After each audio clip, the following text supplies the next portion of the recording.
आता महाराजांचं 1149ला छेले खेडे ग्रामी कुठे तर पंजाब आणि हरियाणाच्या बॉर्डरवर, म्हणजे पानिपत पासून पुढे गेल्यावर हस्तिनापूर पासून 18 किलोमीटरच्या अंतरावर कर्नाळ नावाचा जिल्हा लागतो.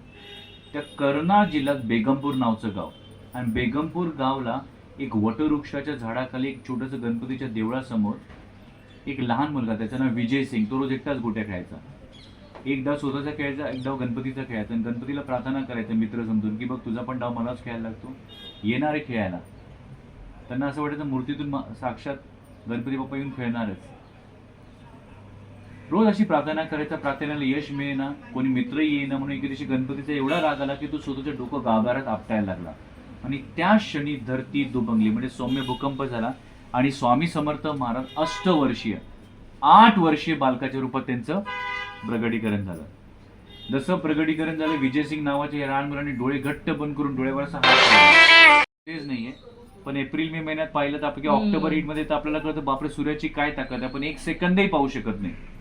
महाराज असे लाखो सूर्य, चंद्र, ग्रह, नक्षत्रांचे मालक चालक आहेत, म्हणून आपण महाराजांना म्हणतो अनंत कोटी ब्रह्मांड नायक.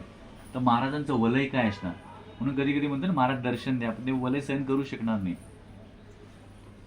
तर महाराजांनी त्याला दर्शन द्यायचं, तुम्ही आपलं वलय तेज नाहीसं केलं, त्याला दर्शन दिलं, त्याच्यावर मनसोक्त संध्याकाळपर्यंत गोट्या खेळल्या, जिंकलेल्या गोट्या त्यालाच परत दिल्या, आणि सांगितलं विजय सिंग हे तुझ्यावर उदारी आहे.